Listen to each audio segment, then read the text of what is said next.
កណាសូមក្រាបថ្វាយបង្គំថេរានុថេរៈគ្រប់ព្រះអង្គជាទីសក្ការៈសូមគោរពសម្ដេចទ្រង់ឯកឧត្តមលោកជំទាវអស់លោកស្រីបងប្អូនអ្នកសារព័ត៌មាននិង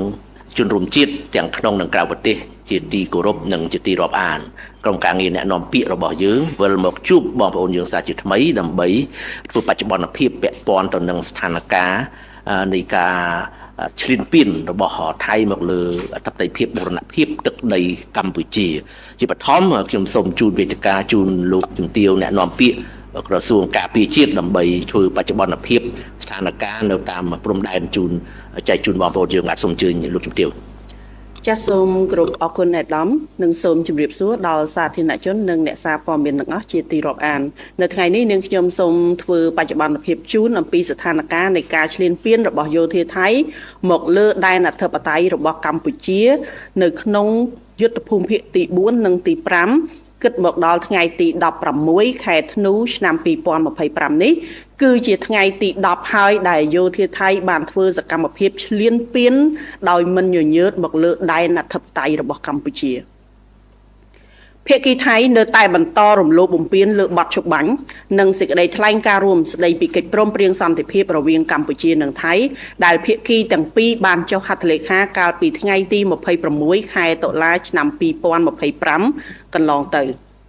ស្ថានភាពអំពីការគម្រាមកំហែងនិងការឈ្លានពានរបស់ភាគីថៃមកលើតំបន់មួយចំនួននៅក្នុងដែនអធិបតេយ្យរបស់កម្ពុជាទី1ស្ថានភាពជួរមុខនៅក្នុងសមរភូមិទិសយុទ្ធភូមិភាគទី4នៅក្នុងភូមិសាស្ត្រខេត្តឧត្តរមានជ័យនិងខេត្តព្រះវិហារភាគីថៃបានបន្តបាញ់ប្រហារមកលើកម្ពុជាគិតចាប់តាំងពីម៉ោង1រំលងអធ្រាត្ររហូតដល់ម៉ោង8:00នាទីព្រឹកថ្ងៃទី16ខែធ្នូឆ្នាំ2025នេះនៅវេលាម៉ោង1:00នាទីរំលងអធ្រាត្រយោធាថៃបានធ្វើការបាញ់ផ្លោងចូលក្នុងភូមិសាស្ត្រប្រាសាទតាក្របីនិងជប់អង្គុញឥតដាច់នៅវេលាម៉ោង5:30នាទីយោធាថៃបានចាប់ផ្ដើមធ្វើការបាញ់ប្រហារដោយប្រើប្រាស់កាំភ្លើងធំប្រភេទ155មីលីម៉ែត្រចូលក្នុងភូមិសាស្ត្រប្រាសាទព្រះវិហារនៅវេលាម៉ោង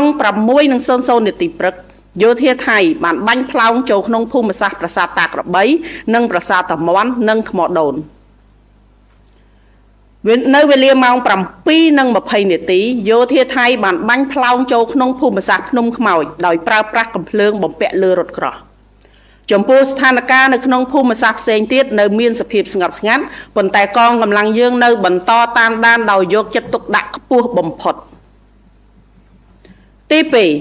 ស្ថានភាពជួរមុខនៅក្នុងសមរភូមិក្នុងទិសយុទ្ធភូមិភាគទី5ក្នុងភូមិសាស្ត្រខេត្តបន្ទាយមានជ័យនិងខេត្តពោធិ៍សាត់ភាគីថៃបានបន្តបាញ់ប្រហារមកលើកម្ពុជាគិតចាប់តាំងពីវេលាម៉ោង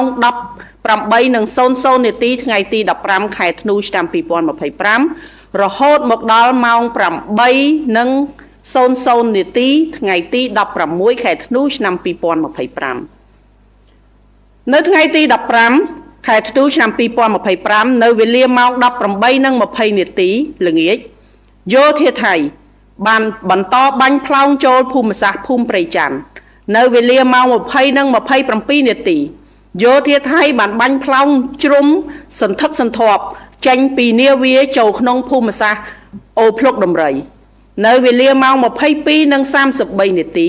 យោធាថៃបន្តបាញ់កាំភ្លើងធំចេញពីនាវាចូលក្នុងភូមិសាស្ត្រអូភ្លុកដំរីរហូតមកដល់ថ្ងៃទី16ខែធ្នូឆ្នាំ2025យោធាថៃនៅបន្តបើកការបាញ់ប្រហារមកលើកម្ពុជានៅវេលាម៉ោង12:14នាទីរំលងអធ្រាត្រយោធាថៃបន្តបាញ់កាំភ្លើងធំចេញពីនាវាចូលក្នុងភូមិសាស្ត្រអូភ្លុកដំរីបន្ថែមទៀតនៅវេលាម៉ោង6:25នាទីព្រឹកយោធាថៃបានបាញ់ផ្លោងចូលក្នុងភូមិសាស្ត្រភូមិជោគជ័យនៅវេលាម៉ោង6:30នាទីយោធាថៃបានបាញ់ផ្លោងចូលក្នុងភូមិសាស្ត្រភូមិព្រៃច័ន្ទនៅវេលាម៉ោង7:10នាទីកម្លាំងថ្មើរជើងរបស់យោធាថៃអមដោយរថក្រោះព្យាយាមរុលចូលមុខក្នុងភូមិសាស្ត្រភូមិព្រៃច័ន្ទនៅវេលាម៉ោង7:36នាទីយោធាថៃបានចាប់ផ្ដើមបាញ់ផ្សែងពុលចូលក្នុងភូមិសាស្ត្រភូមិព្រៃច័ន្ទ ចំពោះស្ថានភាពនៅក្នុងភូមិសាស្ត្រដទៃផ្សេងទៀតមានសភាពស្ងប់ស្ងាត់ប៉ុន្តែកងកម្លាំងរបស់យើងនៅបន្តតាមដានដោយយកចិត្តទុកដាក់ខ្ពស់បំផុតក្រសួងការពារជាតិកម្ពុជាសូមធ្វើការច្រានចោលទាំងស្រុងចំពោះការផ្សព្វផ្សាយព័ត៌មានคล้ายៗបំភ្លៃខុសពីការពិតរបស់ភាគីថៃដែលបានចោទប្រកាន់លៀបពណ៌ផ្ទុយស្រឡះខុសពីការពិតក្រសួងការពារជាតិសូមធ្វើការបញ្ជាក់ជូនថាគោលដៅនៃការវាយប្រហាររបស់កម្ពុជាគឺជាការវាយការពារខ្លួនដែលផ្ដោតតែលើគោលដៅស៊ីវិលគោលដៅយោធាថៃតែប៉ុណ្ណោះមិនសំដៅទៅលើគោលដៅស៊ីវិលឬក៏ទីកន្លែងស៊ីវិលណាមួយឡើយប៉ុន្តែមានតែភាគីថៃទេដែលធ្វើការវាយប្រហារមកលើប្រជាជនស៊ីវិលរបស់កម្ពុជានិងធ្វើឲ្យប្រជាជនស៊ីវិលស្លូតត្រង់កម្ពុជាបានបាត់បង់ជីវិតនិងរបួសកើនឡើងចំនួនបន្ថែមទៀតគិតមកត្រឹមថ្ងៃទី15ខែធ្នូឆ្នាំ2025ត្រឹមវេលាម៉ោង6ល្ងាចហើយអ្វីដែលគួរឲ្យកត់សម្គាល់ផងដែរថាចំនួននៃការប្រើប្រាស់យន្តហោះចម្បាំងទម្លាក់គ្រាប់បែក F16 និងការប្រើប្រាស់គ្រាប់បែកចំកោមរបស់យោធាថៃវាយប្រហារមកលើកម្ពុជាមានចំនួនទំហំកាន់តែកើនឡើងជាលំដាប់និងបានពង្រីកទីតាំងបាញ់ប្រហារមកលើកម្ពុជាកាន់តែចូលមកជ្រៅដោយករណីម្សិលមិញនេះយោធាថៃបានបើកការទម្លាក់គ្រាប់បែកចេញពីយន្តហោះប្រភេទ F16 ចូលមកដល់ក្បែរជំរុំជនភៀសខ្លួននៅក្នុងភូមិសាស្ត្រស្រុកស្រីស្នំខេត្តសៀមរាបអ្នកនាំពាក្យក្រសួងការពារជាតិទាមទារឲ្យយោធាថៃបញ្ឈប់នៅរាល់ទង្វើឈ្លានពានរបស់ខ្លួនបញ្ឈប់ការផ្សាយព័ត៌មានបំភ្លៃបញ្ឈប់ការវាយប្រហារដោយមិនរើសអើងមិនរើសគោលដៅពិសេសទៅលើជនស៊ីវិលនិងហេដ្ឋារចនាសម្ព័ន្ធស៊ីវិលបញ្ឈប់ការវាយប្រហារបំភ្លេចបំផ្លាញទីតាំងប្រវត្តិសាស្ត្រដែលមិនត្រឹមតែជាសម្បត្តិវប្បធម៌របស់ដ៏មានតម្លៃរបស់កម្ពុជាប៉ុណ្ណោះទេប៉ុន្តែជាសម្បត្តិវប្បធម៌របស់មនុស្សជាតិទាំងមូលបញ្ឈប់ការផ្សព្វផ្សាយព័ត៌មានមិនពិតសប្រែទៅជាខ្មៅជាបន្ទាន់ក្នុងន័យនេះកម្ពុជាសូមអំពាវនាវឲ្យសហគមន៍អន្តរជាតិកោតទោសយ៉ាងម៉ឺងម៉ាត់ចំពោះការរំលោភបំពាន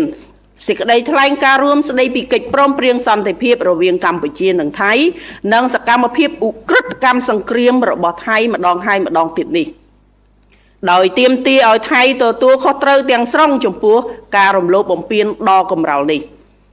កម្ពុជាអំពាវនាវឲ្យថៃបញ្ឈប់រាល់សកម្មភាពអរិភាពជាបន្ទាន់ដោយដកកម្លាំងចេញពីដែនអធិបតេយ្យរបស់កម្ពុជា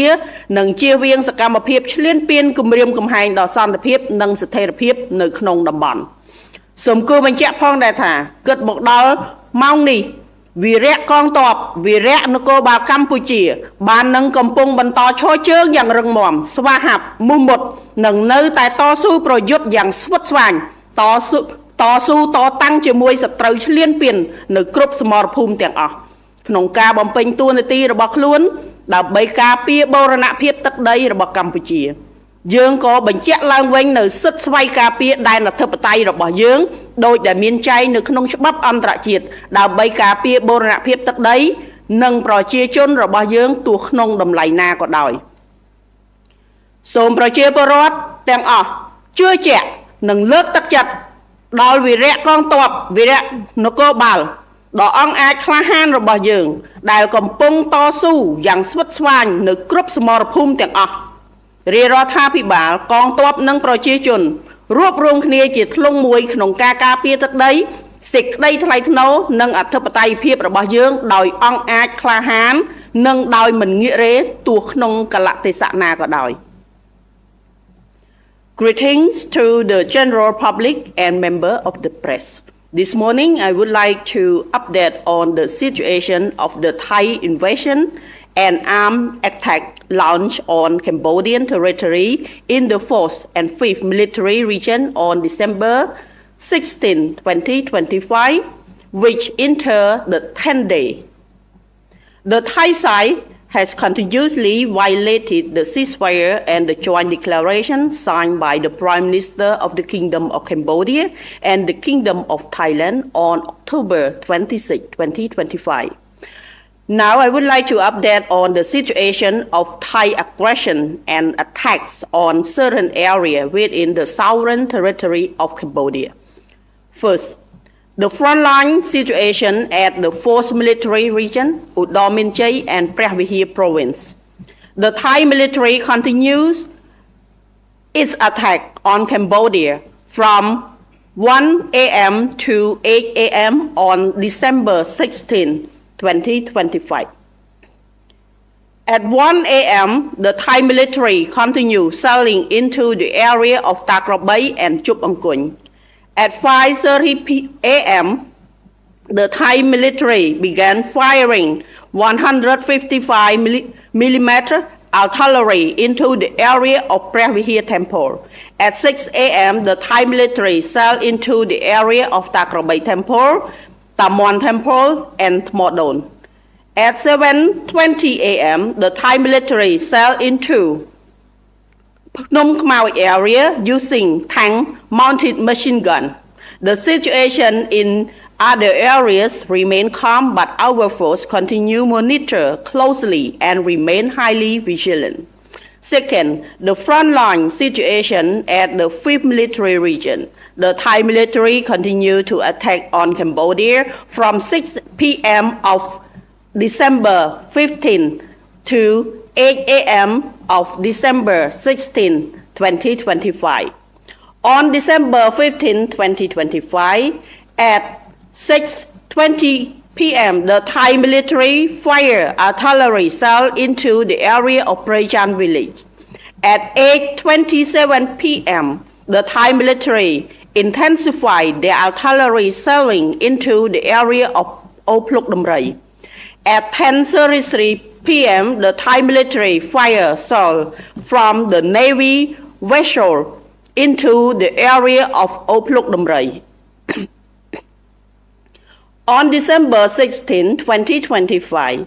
at 12:14 a.m., the Thai military continued to shelling from the Navy vessel in the area of Opluk Damrai.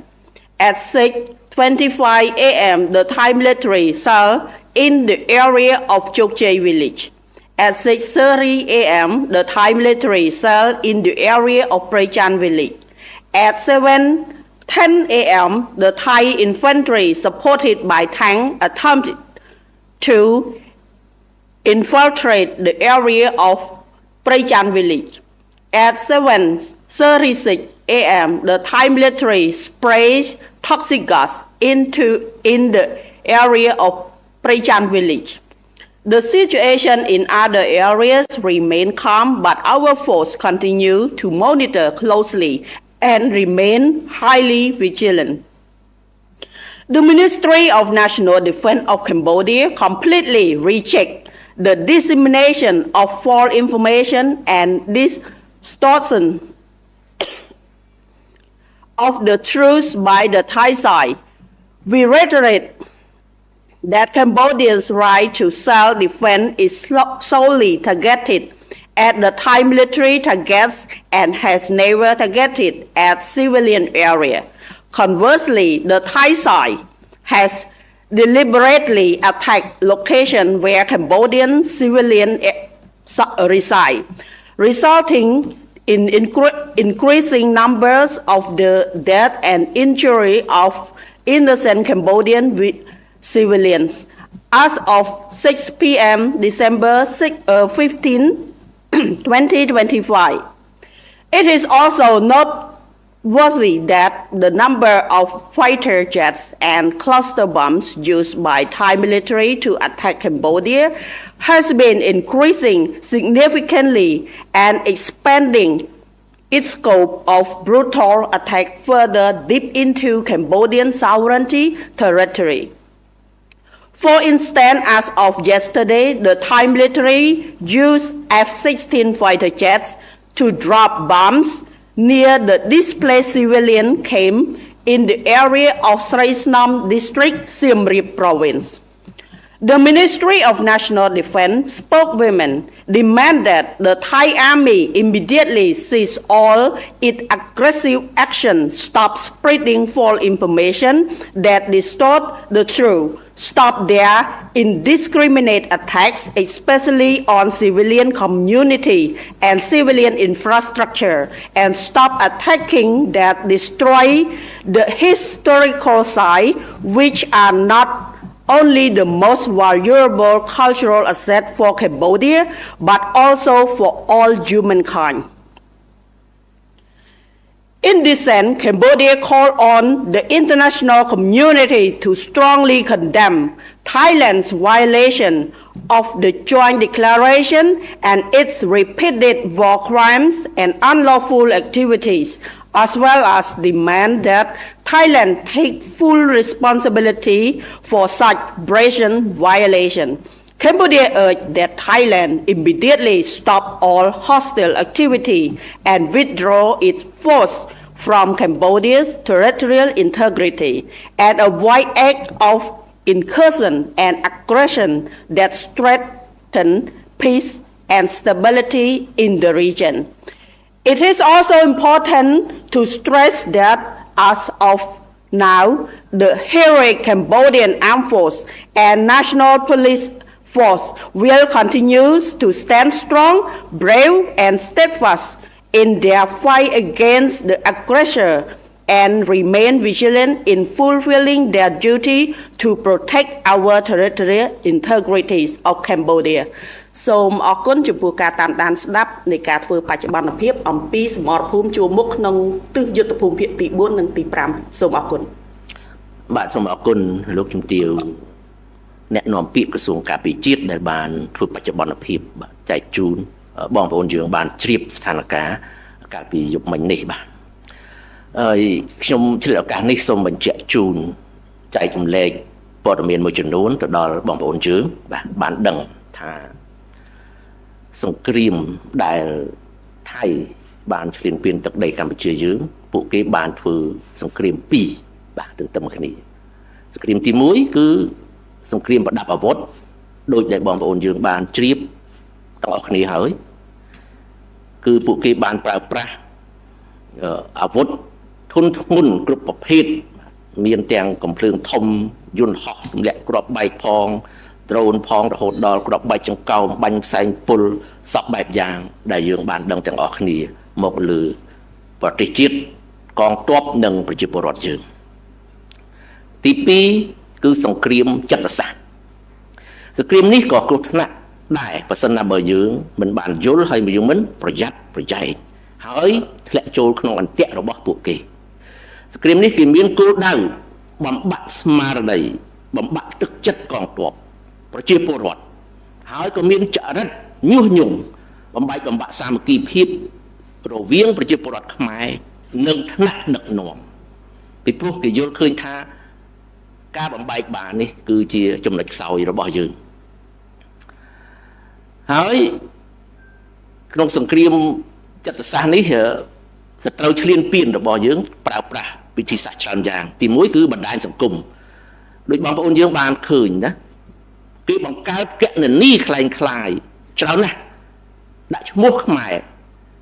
សរសេរអក្សរខ្មែរតែគោលដៅបម្រើផលប្រយោជន៍ប្រទេសឈ្លានពាន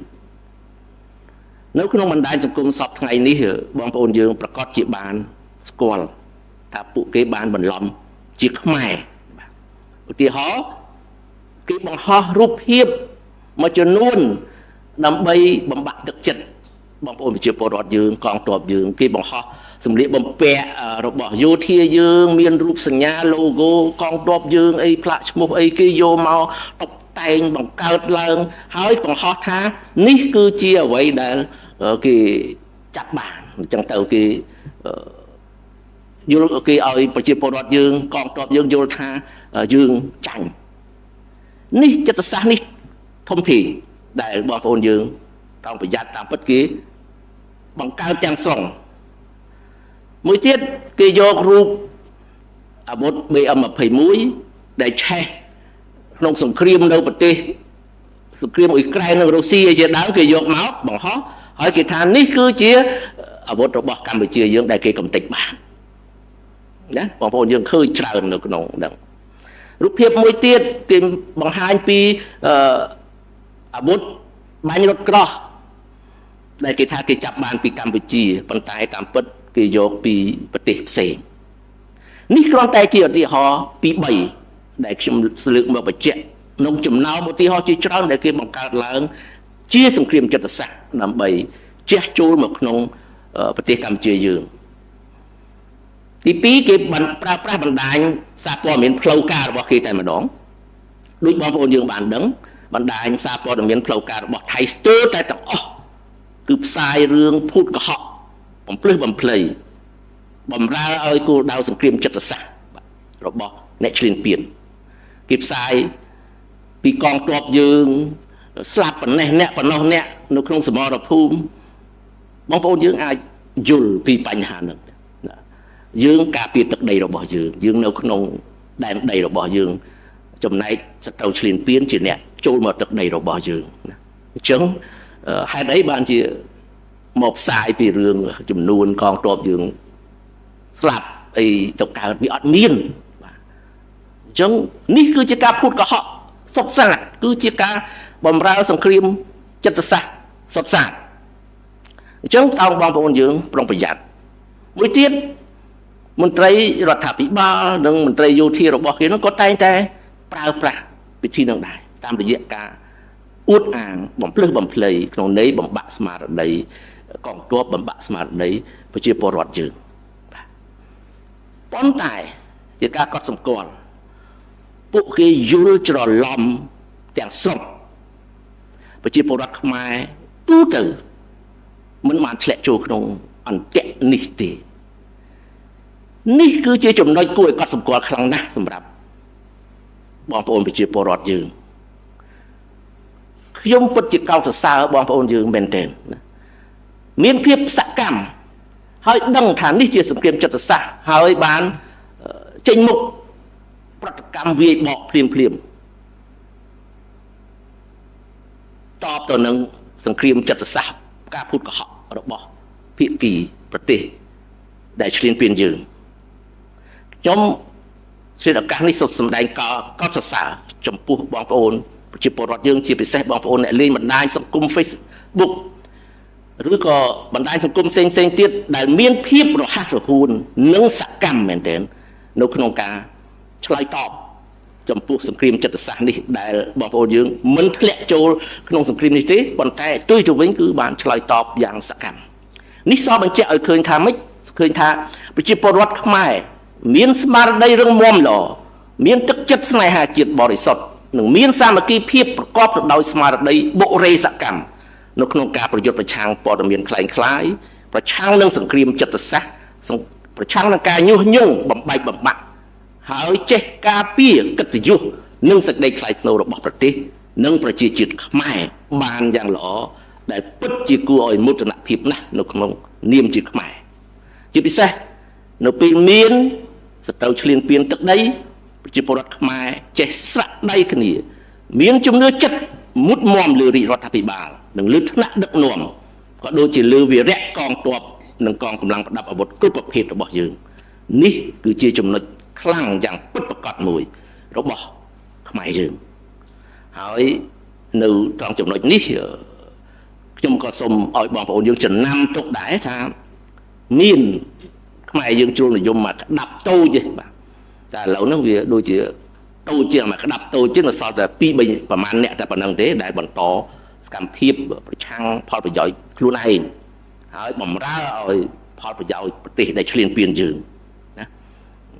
សល់ប្រហែលអ្នកទេបាទក្រៅពីហ្នឹងអ្នកដែលធ្លាប់គ្រប់គ្រងពីមុនមកដែលមានសល់តិចតួចចុងក្រោយហ្នឹងគេបានមើលឃើញគេបានងាកមក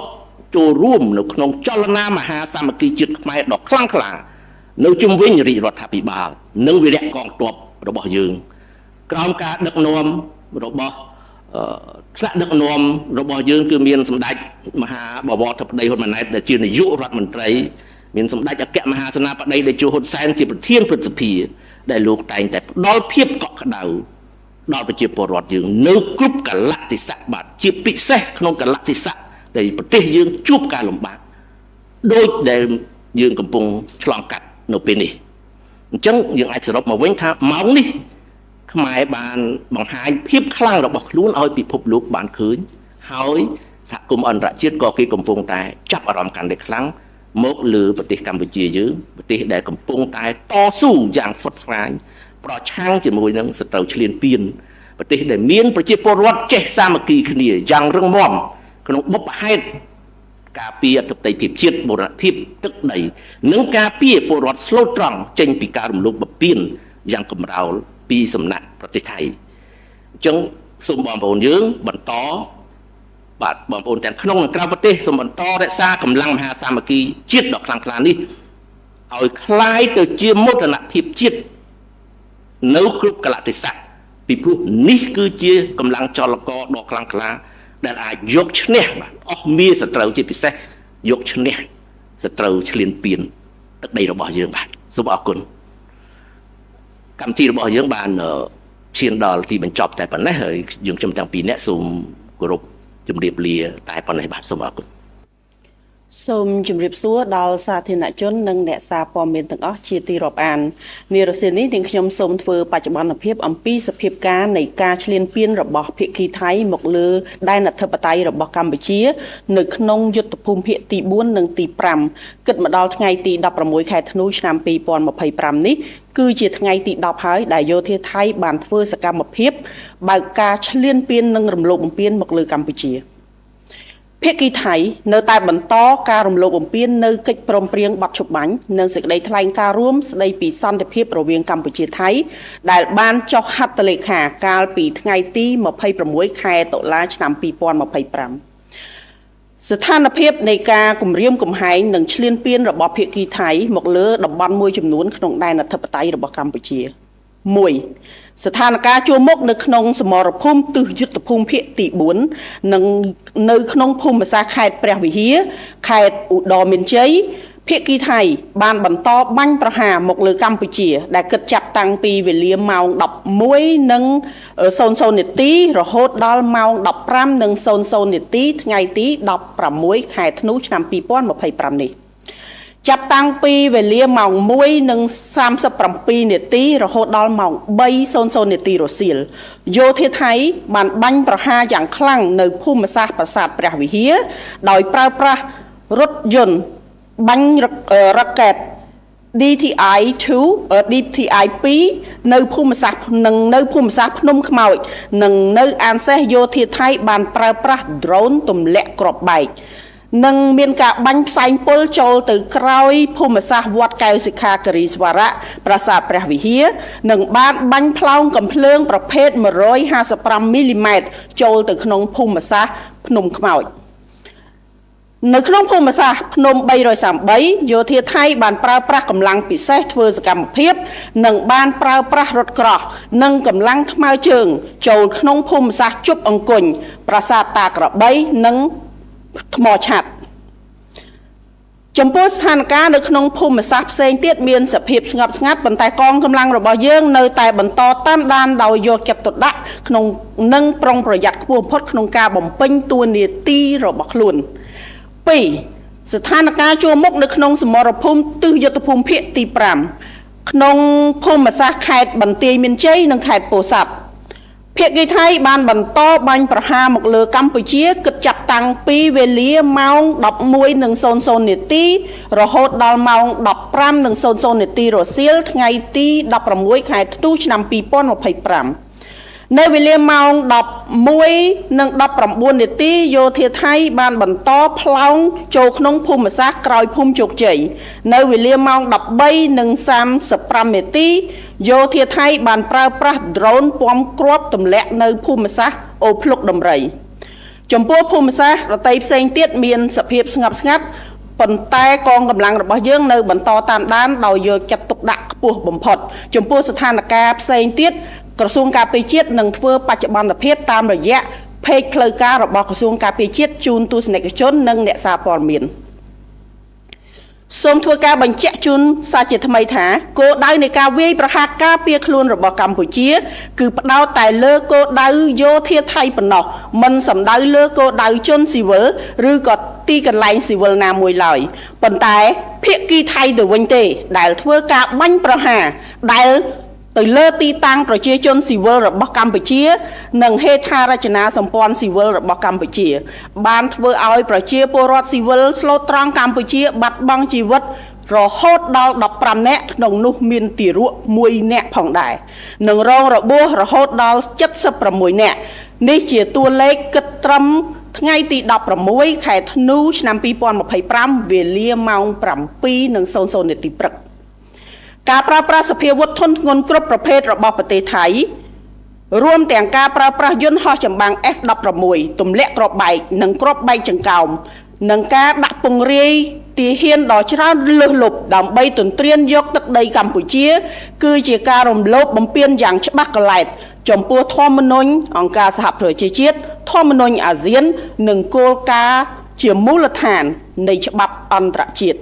សកម្មភាពដែលគ្មានទំនួលខុសត្រូវនិងខុសច្បាប់បែបនេះបង្កគ្រោះថ្នាក់យ៉ាងធ្ងន់ធ្ងរបំផុតចំពោះមិនត្រឹមតែសម្រាប់សន្តិភាពនិងស្ថិរភាពនៅក្នុងតំបន់ប៉ុណ្ណោះទេប៉ុន្តែថែមទាំងប៉ះពាល់ទៅដល់មូលដ្ឋានគ្រឹះនៃសណ្ដាប់ធ្នាប់អន្តរជាតិផងដែរអ្នកនាំពាក្យក្រសួងការពារជាតិទាមទារឲ្យយោធាថៃបញ្ឈប់រាល់ទង្វើឈ្លានពានរបស់ខ្លួនបញ្ឈប់ការផ្សាយព័ត៌មានបំភ្លៃខុសពីការពិតបញ្ឈប់ការវាយប្រហារដោយមិនរើសអើងមិនរើសគោលដៅជាពិសេសទៅលើជនស៊ីវិលស្លូតត្រង់ហេដ្ឋារចនាសម្ព័ន្ធស៊ីវិលបញ្ឈប់ការវាយប្រហារបំភ្លេចបំផ្លាញទៅលើទីតាំងប្រវត្តិសាស្ត្រដែលជាទីតាំងមិនត្រឹមតែជាសម្បត្តិវប្បធម៌ដ៏មានតម្លៃរបស់កម្ពុជាប៉ុណ្ណោះទេប៉ុន្តែសម្រាប់មនុស្សជាតិទាំងមូលនិងបញ្ឈប់ការផ្សព្វផ្សាយព័ត៌មានមិនពិតសប្រែទៅជាខ្មៅជាបន្ទាន់ក្នុងន័យនេះកម្ពុជាសូមអំពាវនាវឲ្យសហគមន៍អន្តរជាតិថ្កោលទោសយ៉ាងម៉ឺងម៉ាត់ចំពោះការរំលោភបំពានសេចក្តីថ្លែងការណ៍រួមស្តីពីកិច្ចព្រមព្រៀងសន្តិភាពរវាងកម្ពុជាថៃនិងសកម្មភាពឧក្រិដ្ឋកម្មសង្គ្រាមខុសច្បាប់របស់ថៃម្ដងហើយម្ដងទៀតដោយទាមទារឲ្យថៃទទួលខុសត្រូវទាំងស្រុងចំពោះការរំលោភបំពានដ៏កម្រោលនេះកម្ពុជាអំពាវនាវឲ្យថៃបញ្ឈប់រាល់អរិភាពជាបន្ទាន់ដោយដកកម្លាំងចេញពីដែនអធិបតេយ្យរបស់កម្ពុជានិងជៀសវាងសកម្មភាពឈ្លានពានគោលដៅគម្រាមកំហែងដល់សន្តិភាពនិងស្ថិរភាពនៅក្នុងតំបន់នេះខ្ញុំសូមជម្រាបជូនផងដែរថានៅព្រឹកនេះឧត្តមសេនីយ៍ឯករដ្ឋតារារដ្ឋលេខាធិការក្រសួងការពារជាតិបានជួបពិភាក្សាការងារជាមួយគណៈប្រតិភូគណៈកម្មាធិការអន្តរជាតិនៃកាកបាទក្រហមកម្ពុជា ICRC ប្រធានគណៈប្រតិភូគណៈកម្មាធិការអន្តរជាតិនៃកាកបាទក្រហម ICRC បានផ្ដល់ព័ត៌មានអំពីការចុះទៅសួរសុខទុក្ខលើកទី4របស់ខ្លួនរបស់យោធិនកម្ពុជាទាំង18រូបដែលកំពុងស្ថិតនៅក្រោមការឃុំគ្រងរបស់យោធាថៃក្រោយការចាប់ខ្លួនដោយខុសច្បាប់ដោយយោធាថៃចាប់ពីថ្ងៃទី29ខែកក្កដាឆ្នាំ2025ដោយបានបញ្ជាក់ផងដែរថាយោធិនរបស់យើងទាំង18នាក់ដែលកំពុងស្ថិតនៅក្រោមការឃុំគ្រងរបស់ថៃគឺមានសុវត្ថិភាពនិងមានសុខភាពល្អទាំងអស់គ្នាក្នុងពេលនោះក្រសួងការពារជាតិក៏បានអំពាវនាវឲ្យគណៈកម្មាធិការអន្តរជាតិនៃកាកបាទក្រហម ICRC បន្តត្រួតពិនិត្យនិងតាមដានសុខភាពសុវត្ថិភាពនិងលក្ខខណ្ឌរស់នៅរបស់យោធិនទាំង18នាក់ដោយគោរពតាមច្បាប់មនុស្សធម៌អន្តរជាតិនិងទាមទារឲ្យថៃដោះលែងកងកម្លាំងរបស់យើងទាំង18នាក់នោះវិលត្រឡប់ឲ្យវិញឲ្យបានឆាប់រហ័សជាទីបំផុតនិងដោយសុវត្ថិភាពរាជរដ្ឋាភិបាលក្រសួងការពារជាតិនិងកងយោធពលខេមរភូមិន្ទសូមបញ្ជាក់ជូនសារជាថ្មីថាយើងមិនដែលបោះបង់កងកម្លាំងយើងណាម្នាក់ចោលនោះឡើយទោះក្នុងកលៈទេសៈណាក៏ដោយក្រសួងការពារជាតិក៏បានអំពាវនាវឲ្យគណៈកម្មាធិការអន្តរជាតិនៃកាកបាទក្រហម ICRC ជួយជំរុញឲ្យយោធាថៃបញ្ឈប់រាល់អរិភាពជាបន្ទាន់ដោយដកកម្លាំងចេញពីដែនអធិបតេយ្យភាពរបស់កម្ពុជានិងជៀសវាងសកម្មភាពឈ្លានពានដែលគំរាមកំហែងដល់សន្តិភាពនិងស្ថិរភាពនៅក្នុងតំបន់ផងដែរសូមគូបញ្ជាក់ផងដែរថាគិតមកដល់ម៉ោងនេះវីរៈកងទ័ពវីរៈនគរបាលកម្ពុជាបាននឹងកំពុងឈរជើងយ៉ាងរឹងមាំស្វាហាប់មោះមុត នឹងនៅតែតស៊ូយ៉ាងស្វិតស្វាញតតាំងជាមួយសត្រូវឈ្លានពាននៅគ្រប់សមរភូមិទាំងអស់នៅក្នុងកាតព្វកិច្ចរបស់ខ្លួនដើម្បីការពារបូរណភាពទឹកដីរបស់កម្ពុជាយើងក៏បញ្ជាក់ឡើងវិញនៅស្វិតសិទ្ធិស្វ័យការពារដែលអធិបតេយ្យរបស់យើងដោយដែលមានចែងនៅក្នុងច្បាប់អន្តរជាតិដើម្បីការពារទឹកដីនិងប្រជាជនរបស់យើងទោះបីក្នុងតម្លៃណាក៏ដោយសូមប្រជាពលរដ្ឋទាំងអស់ជឿជាក់និងលើកទឹកចិត្តដល់វីរៈកងទ័ពវីរៈនគរបាលដ៏អង់អាចក្លាហានរបស់យើងដែលកំពុងប្រយុទ្ធតស៊ូយ៉ាងខ្លាំងក្លានៅគ្រប់សមរភូមិទាំងអស់រាជរដ្ឋាភិបាលកងទ័ពនិងប្រជាជនរួបរวมគ្នាជាធ្លុងមួយនៅក្នុងការការពារទឹកដីសេចក្តីថ្លៃថ្នូរនិងអធិបតេយ្យភាពរបស់យើងដោយអង់អាចក្លាហាននិងដោយមិនងាករេទោះក្នុងកលៈទេសៈណាក៏ដោយ Greetings to the general public and member of the press. This afternoon, I would like to update on the situation of the Thai invasion and armed attack launch on Cambodian territory in the 4th and 5th Military Region on December 16, 2025, which entered the 10th day. The Thai side has continuously violated the ceasefire and the joint declaration signed by the Prime Minister of the Kingdom of Cambodia and the Kingdom of Thailand on October 26, 2025.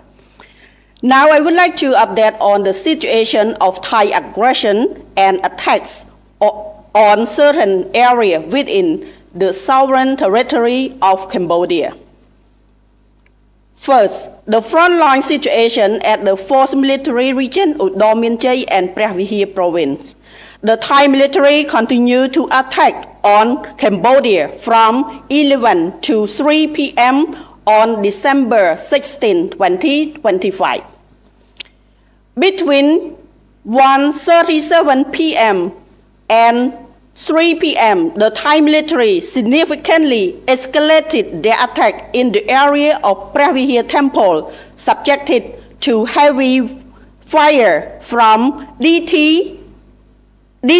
to multiple launch rocket systems, while the area of Phnom Kmauj and Anses were targeted by the aerial drone bombardment and toxic gas deployed behind Kausikha Kariswara Pagoda and Preah Vihear Temple and launch 155mm heavy artillery into the area of Phnom Kmauj.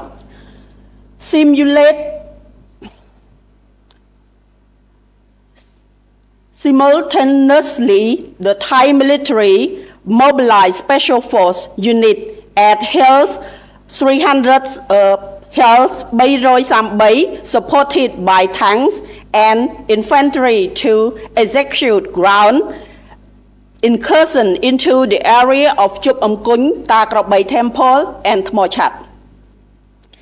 The situation in other areas remain calm, but our force continue to monitor closely and remain highly vigilant. Second, the frontline situation at the 5th Military Region in Banteay Meanchey and Posat Province, the Thai military continue its attacks on Cambodia from 11 a.m. until 3 p.m. on December 16, 2025. At 11:19 a.m., the Thai military continue falling into the area behind Chokchei village. At 1:35 p.m., the Thai military used drone to bombard Oplok Damrai area. The situation in other areas remain calm, but our force continue to monitor closely and remain highly vigilant. The Ministry of National Defense of Cambodia wishes to reiterate that Cambodia's right to self-defense is solely targeted at the Thai military targets and has never targeted at civilian area. Conversely, the Thai side has deliberately attacked locations where Cambodian civilians reside, resulted in the death of 15 infants and injuries to 76 innocent Cambodian civilians as of 7 a.m. December 16, 2025. Thailand's use of all types of heavy weapons, including F-16 fighter jets and cluster bombs, and the display of the large number of troops to encroach on Cambodian territory is a clear violation of the United Nations Charter, the ASEAN Charter, and the basic principle of international law. Such irresponsible and illegal actions pose a grave danger not only the regional peace and stability, but also to the very foundation of international order. The Ministry of National Defense spokeswomen demand that the Thai Army immediately cease all its aggressive action, stop spreading false information that distort the truth, stop their indiscriminate attacks, especially on civilian community and civilian infrastructure, and stop attacking that destroy the historical sites, which are not only the invaluable cultural asset for Cambodia, but also for all of humankind. In this sense, Cambodia called on the international community to strongly condemn Thailand's violation of the joint declaration and its repeated war crime and unlawful activities, as well as demand that Thailand take full responsibility for such brazen violation.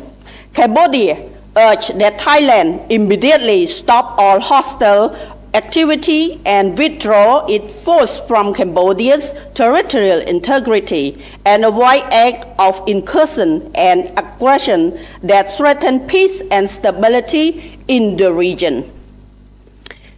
This morning, at His Excellency Lieutenant General Radharat received a courtesy call and hard-working discussion with the delegation of the International Committee of the Red Cross ICRC, head of the regional delegation of the International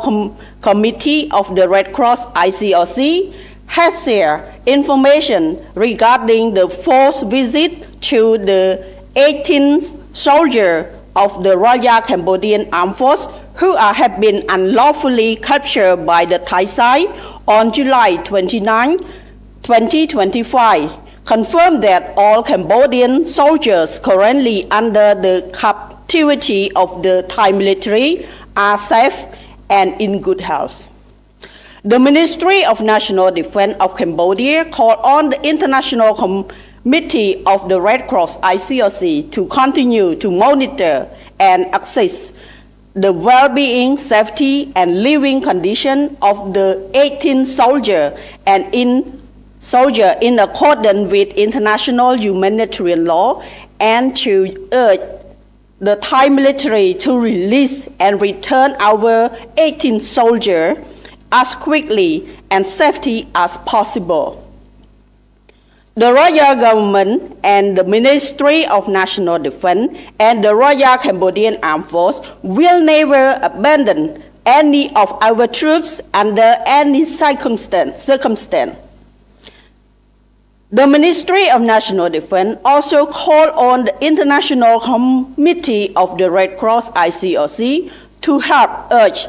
the Thai military to immediately cease all hostility, withdraw its force from Cambodian sovereign territory, and avoid aggressive action that threaten peace and stability in the region.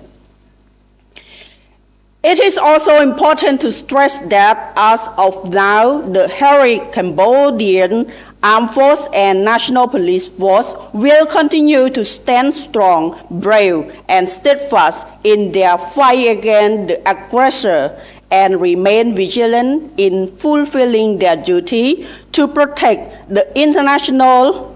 territorial integrity of Cambodia. We also reaffirm our sovereign right to self-defense as enshrined in